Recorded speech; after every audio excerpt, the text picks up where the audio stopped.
یار پاکستانی علماء کرام آپ لوگوں کے نا، آپ کو ایک میسج دینا ہے کہ آپ لوگوں کے کام بڑے زبردست ہیں، مطلب آپس کی لڑائی جھگڑوں کے اندر، فرقہ پرستی کے اندر آپ لوگوں نے اتنی کتابیں لکھی ہیں کہ میں کیا بتاؤں، انبار لگے ہوئے ہیں، اور آپ لوگوں کے خطیب اور خطاب کرنے والے اور پیر فقیر لوگ ہوئے ہوئے کمال یار، آپ لوگ ایسے لوگوں کو کیسے پکڑتے ہیں نا ٹریپ کر کے، اور ایموشنل بلیک میل بھی کر لیتے ہیں، چندہ خیرات بھی نکال لیتے ہو، تو یار کچھ کام اسلام کے لیے بھی کرو نا، تھوڑی سی اپنی طاقت واقت لگاؤ، اپنی باطنی قوت، روحانی قوت، اپنی ایموشنل قوت، اپنی گفتار کی قوت تھوڑا اسلام کے لیے بھی استعمال کر لو۔ ایک ایک میسیج، ایک آئیڈیا ہے، آپ لوگوں کو کرنا ہے تو کریں یار۔ یہ جو ہے نا، آپ لوگوں نے دیکھا ہوگا ماضی کے اندر جو مسلمان تھے بڑے مخلص تھے اسلام سے، کنہوں نے کسی نے کہ حدیثوں کو جمع کیا، کسی نے کچھ، کسی نے کچھ، کسی نے کچھ فلٹر بھی کیا، پتہ نہیں کیا کچھ کیا۔ سو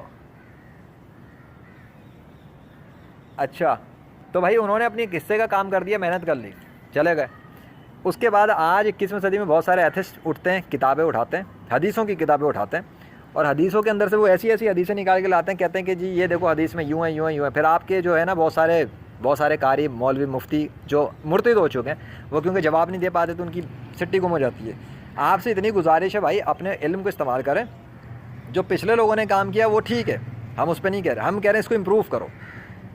قرآن ہے نا، جب ایک انسان کو ہم کہتے ہیں نا یہ اللہ نے کہا، یہ اللہ نے کہا، تو ہم ایک سیدھا ریفرنس دیتے ہیں، قرآن چیپٹر نمبر 10 ورس نمبر 10، کھیل ختم۔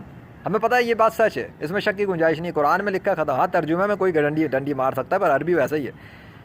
آپ لوگ قرآن کی طرح، قرآن تو اللہ کا کلام ہے نا، اب حضرت محمد صلی اللہ علیہ وسلم کا کلام، جو ان کا اپنا کلام ہو، جو انہوں نے فرمایا ہو، ٹھیک ہے، اللہ کا کلام جیسے اللہ کا کلام ہے، وہ ان کے اللہ کے الفاظ ہیں جو محمد صلی اللہ علیہ وسلم پر نازل ہوئے، ایسا ہی نا۔ تو جو محمد صلی اللہ علیہ وسلم نے فرمایا ہے نا، ان کا اپنا جو کلام ہے، اور صحابہ کرام نے آگے بتایا کہ یہ حضرت محمد صلی اللہ علیہ وسلم نے یہ فرمایا، وہ ایگزیکٹ جو ورڈز ہیں۔ آپ ایک حدیث کی کتاب کمپائل کریں اور اس میں صرف محمد صلی اللہ علیہ وسلم کی کلام کو شامل کر دیں، اور یہ ضعیف کا چکر ختم کریں، یہ ضعیف ہے، فلانا ہے، دھماکہ، یہ نہیں چاہیے۔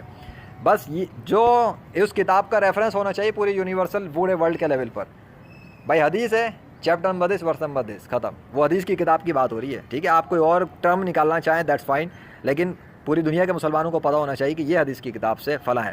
اب اس میں کیا مین چیز کیا ہے؟ شک کی گنجائش نہیں ہونی چاہیے، مسلمان اس شک میں نہ پڑے ضعیف ہے یا فلانا ہے۔ یہ آپ لوگوں کی آپ لوگوں کی کمپلیکیشن ہے نا، جو آپ نے بنائی ہے اپنے علماء تک رکھ کے۔ عام عوام کے لیے نا سیدھی کام کریں۔ اللہ نے قرآن نازل کیا، 23 سال کا عرصہ لگا، جو بھی کچھ تھا ایک ترتیب بعد میں بنا دی گئی، انسانوں نے بنائی نا وہ ترتیب۔ اللہ نے کتاب تو نازل ڈائریکٹ نہیں کر دی تھی نا پوری، کوئی ریٹن فارم میں کہ بھئی یہ پیپر آ رہے ہیں، انسانوں نے کیا۔ تو اب آپ وہ کام کریں اپنے حصے کا، اور ایک کتاب بنائیں، تاکہ یہ جو دنیا کے جو اسلام کے دشمن جو اٹھاتے ہیں نا کتاب، یہ حدیث، یہ ضعیف، فلانا، ان کو وہ موقع نہ ملے۔ تو ایک کام کریں اور سالڈ کام کریں۔ میرا کام تھا میسج